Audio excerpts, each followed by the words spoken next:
बातमी आहे विद्यार्थ्यांसाठी आणि पालकांसाठी अत्यंत महत्त्वाची, कारण देशातल्या इतर शहरांबरोबरच पुण्यामध्येही FIIT JEEचा स्कॅम आता दिसून आलेला आहे।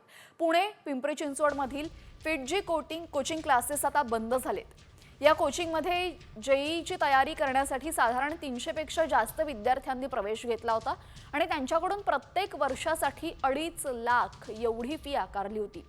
मात्र आता हे कोचिंग सेंटर बंद झाल्याने विद्यार्थी आणि पालकांना मोठा फटका बसलेला आहे। त्यामुळे आपल्या विद्यार्थ्यांना कोणत्याही कोचिंग क्लासेसमध्ये घालण्याआधी आता पालकांनी त्याची चौकशी करणं अत्यंत महत्त्वाचं ठरतंय।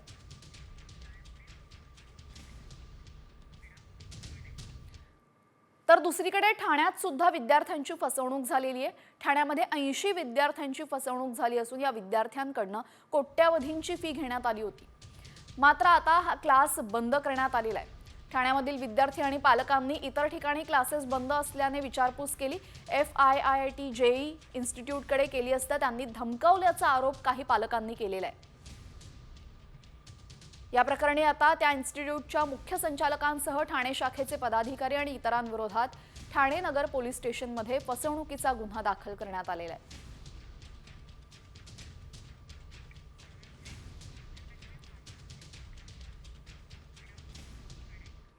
यानंतर राज्यातल्या 36 जिल्ह्यांमधल्या महत्त्वाच्या बातम्यांचा घेऊयात वेगवान आढावा।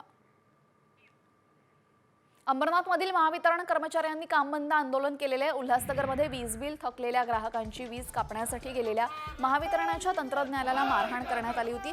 यानंतर या तंत्रज्ञावरच संबंधित ग्राहकांना विनयभंगाचा गुन्हा दाखल केला। याचा निषेध करण्यासाठी काम बंद आंदोलन करण्यात आले।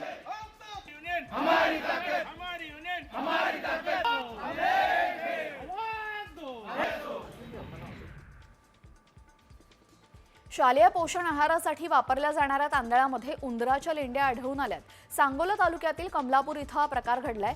ग्रामस्थांमुळे हा प्रकार समोर आला असून या घटनेनंतर गटशिक्षण अधिकाऱ्यांनी पोषण आहाराचं गोडाऊन सील केलंय।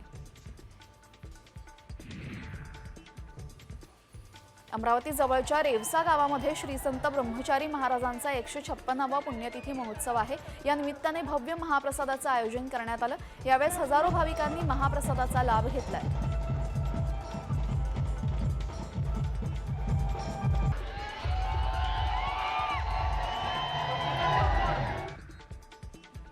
कोकणात सर्वाधिक लोकप्रिय असलेल्या नमन या कलेचा लोककला प्रकारामध्ये समावेश करण्यात आलाय।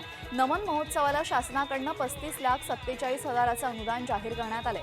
एका आर्थिक वर्षामध्ये 10 नमन मंडळांना अनुदान देण्याचा निर्णय शासनाने घेतला असून त्यामुळे कोकणातील नमन मंडळांना मोठा दिलासा मिळालेला आहे।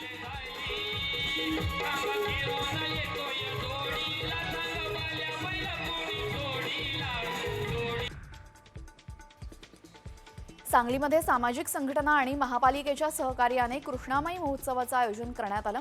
7 ते 12 फेब्रुवारी दरम्यान हा महोत्सव आयोजित करण्यात आलेला आहे। या निमित्ताने कृष्णा काठावर विविध धार्मिक आणि मनोरंजनाच्या कार्यक्रमांचं आयोजन करण्यात येणार आहे।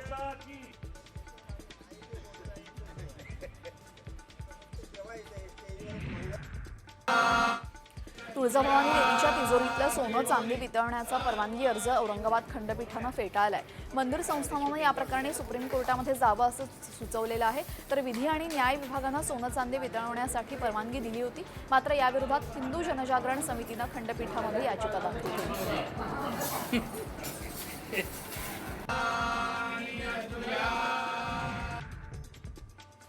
वडगावमध्ये बिबट्याने घरातील कोंबड्यांवर हल्ला करून 4 कोंबड्या फस्त केल्यात। परिसरामधील ग्रामस्थांमध्ये यामुळे भीतीचं वातावरण पसरलंय। कोंबड्यांच्या आवाजाने ग्रामस्थ आणि युवक आवाजाच्या दिशेने गेले असता बिबट्या लपून बसलेला आढळला। पिंजरा लावून बिबट्याचा बंदोबस्त करण्याची मागणी नागरिकांनी केलेली आहे।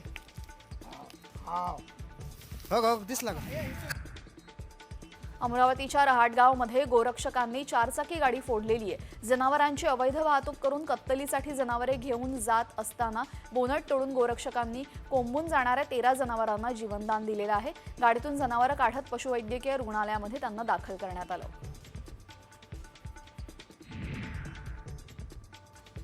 अमरावतीतील रस्ता ओलांडताना बिबट्याचे अपघात टाळण्यासाठी वन विभागाची बॅनरबाजी पाहायला मिळते। राष्ट्रीय महामार्गावर वाहनं हळू चालवण्याचं आवाहन केलं जातंय। राष्ट्रीय महामार्गावर 10 किलोमीटरपर्यंत काही अंतरावर या संदर्भात फलक लावण्यात आलेले आहेत।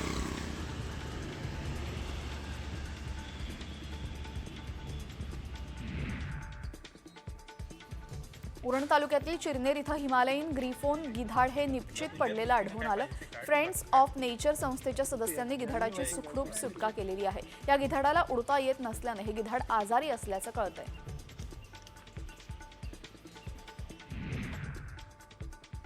नागपूरच्या जामठा स्टेडियमजवळ एलपीजी गॅस टँकरचा अपघात झालाय। खाली एलपीजी टँकर ट्रकच्या खाली पडला। क्रेनच्या साहाय्याने खाली पडलेल्या टँकरला सरळ करण्यात आलं। या अपघातात कुणीही जखमी झालं नसून मोठी दुर्घटना टळली आहे।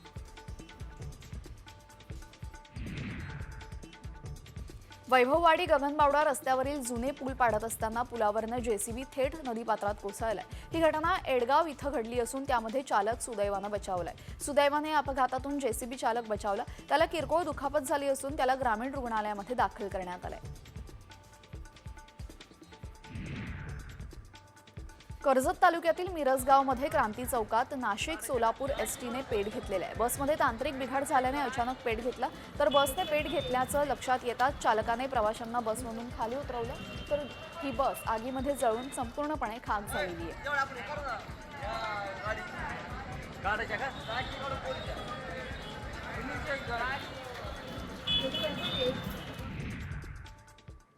भंडाऱ्यामधून एक मोठी बातमी समोर येते। भंडाऱ्यातील जवाहरनगरच्या आयुध निर्माण कंपनीमध्ये मोठा स्फोट झालेला आहे आणि या स्फोटामध्ये एकाचा मृत्यू झाल्याची माहिती समोर येते। दरम्यान यामध्ये आता मृतांचा आकडा वाढण्याची भीती व्यक्त करण्यात आलेली आहे। या भीषण स्फोटामुळे आजूबाजूचा परिसर हादरला आणि या स्फोटाचं कारण नक्की काय आहे ते अद्याप समोर आलेलं नाहीये। फॅक्टरीच्या आरके ब्रांच सेक्शनमध्ये स्फोट झाल्याची प्राथमिक माहिती आहे। दरम्यान या स्फोटाचं कारण अद्याप अस्पष्ट असून या स्फोटामध्ये एकाचा मृत्यू झालाय आणि मृतांचा आकडा वाढण्याची शक्यता आहे।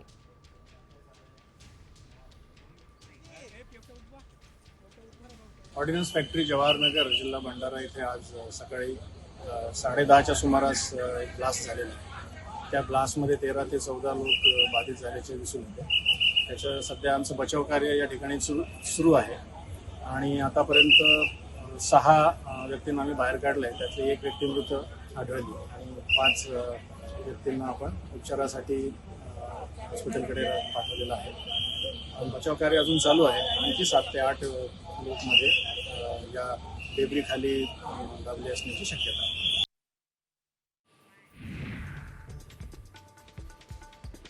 जळगावच्या उद्यानजवळील कारने पेट घेतलेला आहे। शॉर्ट सर्किटने ही आग लागल्याची माहिती समोर आली आहे। यामध्ये कारचं लाखो रुपयांचं नुकसान झालं। या घटनेची माहिती अग्निशमन विभागाला मिळताच घटनास्थळी त्यांनी धाव घेऊन आगीवर नियंत्रण मिळवलंय।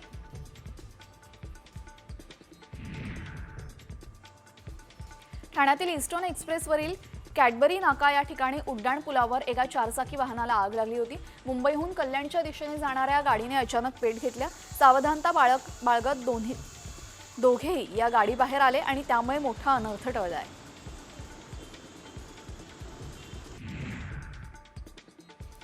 वर्ध्यामध्ये भर रस्त्यात तरुणीला बेदम मारहाण करण्याचा धक्कादायक घटना समोर आलेली आहे। मोटरसायकलच्या वादातून पती पत्नीकडनं तरुणीला मारहाण झाल्याची प्राथमिक माहिती आहे। तरुणीला मारहाण झाल्याचा व्हिडिओ सध्या सोशल मीडियावर सुद्धा व्हायरल होतोय। या प्रकरणी पोलिसांनी दाम्पत्यासह तिघांवर गुन्हा दाखल केलाय। प्लीज आप आगे आएं और एक बाइकिंग कम्युनिटी के लिए बुलढाणा जिल्ह्यातील मलकापूर एमआयडीसी क्षेत्र असलेल्या व्यापाऱ्यांचं एमआयडीसी परिसरातून अपहरण करण्यात आलेले। त्यानंतर 50 लाखांची खंडणी मागण्यात आली। या प्रकरणी छत्रपती संभाजीनगर जिल्ह्यातील 4 आरोपींना पोलिसांनी अटक केली आहे।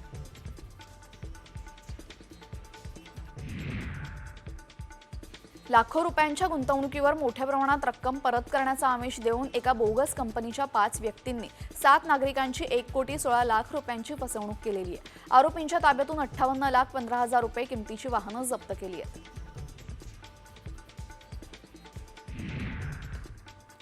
अंमली पदार्थांची तस्करी करणारी टोळी धाराशिव पोलिसांच्या जाळ्यात अडकलेली आहे। 16 लाखांच्या 81 किलो गांजासह 2 आरोपींना अटक करण्यात आलेली आहे। स्थानिक गुन्हे शाखा आणि वाशी पोलिसांनी ही संयुक्त कारवाई केली असून या आरोपींविरुद्ध गुन्हा दाखल करण्यात आलाय, तर फरार 4 आरोपींचा शोध सुरू आहे। मालेगाव शहरातील जैन मंदिरामध्ये पहाटेच्या सुमारास मंदिराचं गेट तोडून पंचधातूंच्या काही मूर्ती तसेच दानपेटी फोडण्याचा प्रयत्न करण्यात आला। एकाला पोलिसांनी ताब्यात घेतलं असून सीसीटीव्ही तपासामध्ये कारवाई करण्यात आली। या कामगिरीसाठी जैन बांधवांकडून पोलिसांचं अभिनंदन केलं जात आहे। राज्य उत्पादन शुल्क विभागाने मोबाईल बॉटलिंगचा प्रकार उघडकीस आलेला आहे। महागड्या चारचाकी वाहनांमध्ये ब्रँडेड विदेशी दारूच्या बाटल्या बनावट विदेशी दारू भरून विक्री होत होती। या गुन्ह्यामध्ये 2 दिवसांमध्ये 2 महागड्या चारचाकी वाहनांसह एकूण 19,37,000 रुपयांचा मुद्देमाल जप्त करण्यात आलाय।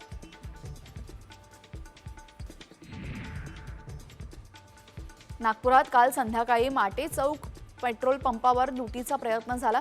दारूच्या नशेमध्ये गावगुंडांनी पेट्रोल भरणाऱ्या इतर वाहन चालकांवर धडक कारवाई केली। चाकूच्या धाकावर पंप कर्मचाऱ्यांच्या जवळील पैसे लुटण्याचाही प्रयत्न केला गेला। ही संपूर्ण घटना पेट्रोल पंपावरील सीसीटीव्ही कॅमेऱ्यामध्ये चित्रित झालेली आहे।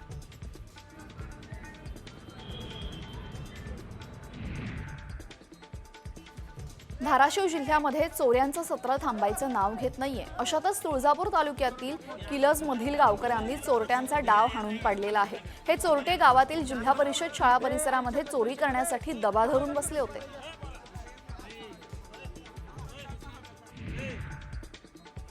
चाकण औद्योगिक परिसरामध्ये विद्युत रोहित्र आणि पंप चोरणाऱ्या परप्रांतीय टोळीला अटक करण्यात आली आहे। या टोळीच्या 5 जणांना चाकण पोलिसांनी अटक करत 5 लाखांचा मुद्देमाल हस्तगत केलेला आहे।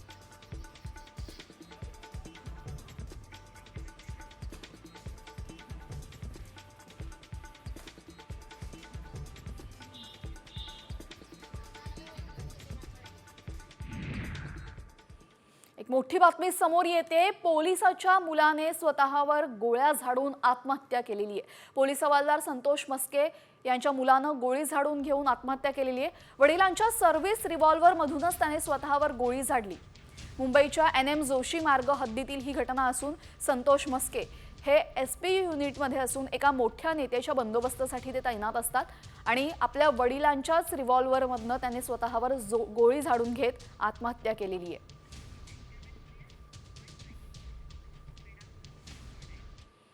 यानंतर राजकीय बातम्यांचा घेऊयात वेगवान आढावा न्यूज पॉइंट 20च्या माध्यमातून। केंद्रीय गृहमंत्री अमित शहांनी आज त्र्यंबकेश्वरमध्ये पूजा केली। यावेळेस त्यांच्यासोबत उपमुख्यमंत्री एकनाथ शिंदे, केंद्रीय राज्यमंत्री मुरलीधर मोहोळ उपस्थित होते।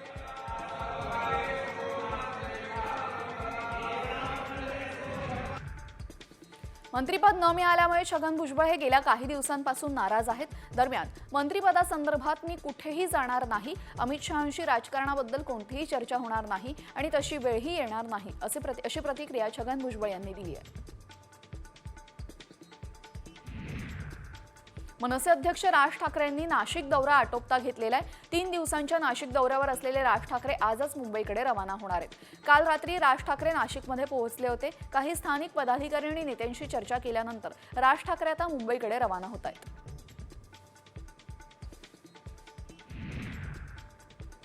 राज्यातील मनसेच्या जिल्हास्तरीय सर्व कार्यकारिणी बरखास्त करण्यात येणार असल्याची माहिती सूत्रांनी दिलेली आहे। महापालिका निवडणुकीच्या पार्श्वभूमीवर मनसे प्रमुख राज ठाकरे यांनी हा निर्णय घेतल्याचं समजतंय। आता नवीन कार्यकारिणी जाहीर करण्यात येणार आहे। सरकारनं शेतकऱ्यांना सरसकट कर्जमाफी द्यावी अशी मागणी शरद पवार गटाच्या खासदार सुप्रिया सुळे यांनी केली आहे। तर कर्जमाफीसाठी सरकार सकारात्मक आहे असं स्पष्टीकरण भाजपा नेते प्रवीण दरेकर यांनी दिलेलं आहे।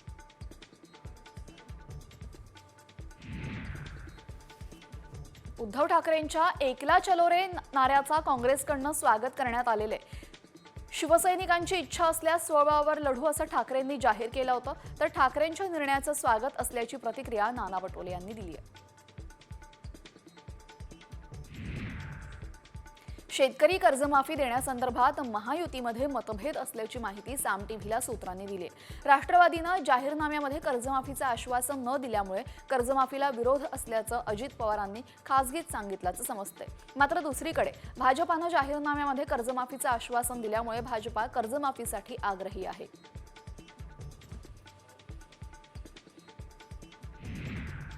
उद्धव ठाकरेंनी केंद्रीय गृहमंत्री अमित शहांवर जोरदार टीका केलेली आहे। जखमी वाघ काय असतो हे भविष्यात दिसेल। औरंगजेबाला झुकवलं तिथे अमित शहा किस झाड की पत्ती हे असं म्हणत उद्धव ठाकरेंनी शहांवर जोरदार हल्लाबोल केला।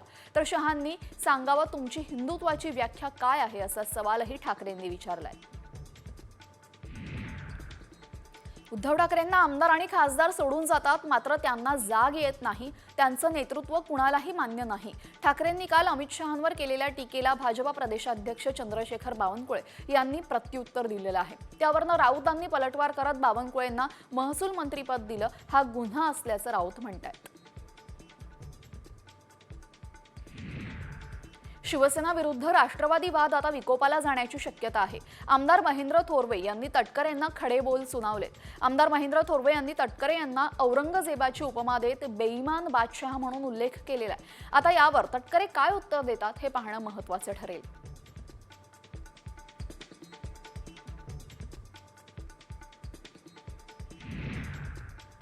शरद पवार आणि उद्धव ठाकरे केंद्रामध्ये भाजपला पाठिंबा देणार या संदर्भात केलेल्या वक्तव्यावर माजी आमदार बच्चू कडू ठाम आहेत. पूर्ण पिक्चर बाकी आहे. हळूहळू न दिसणारं चित्र तुम्हालाही दिसेल असं सूचक विधान त्यांनी केलेलं आहे.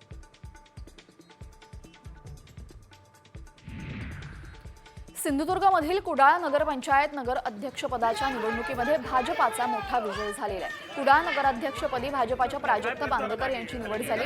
महाविकास आघाडीचा एक नगरसेवक फुटल्याने भाजपाचा विजय झालाय. 8 विरुद्ध 9 अशा पद्धतीने निवडणुकीचा निकाल लागला.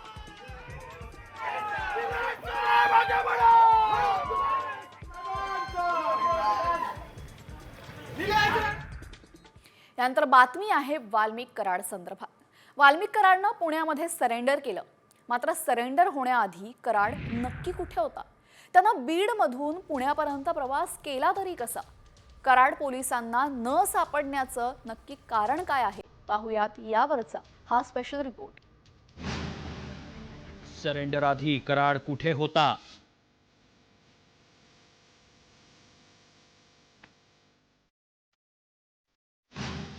आधी बीडमध्ये तळ, मग पुण्यात पळ.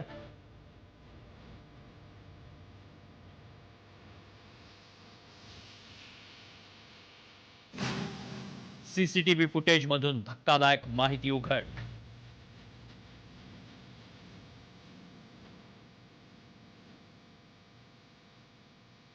वाल्मिक कराड.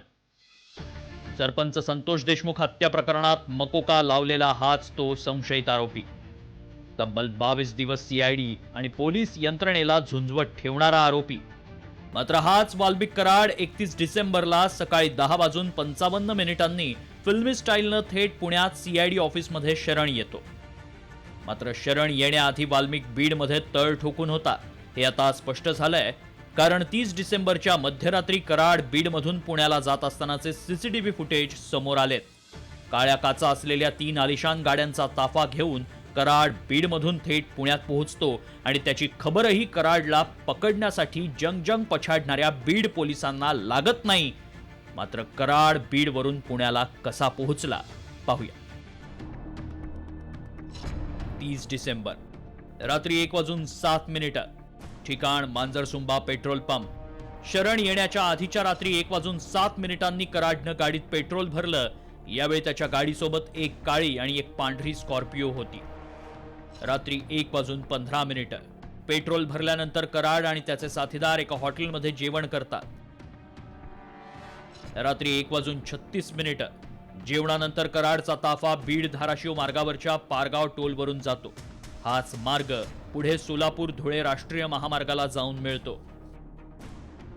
31 डिसेंबर ठिकाण पुणे.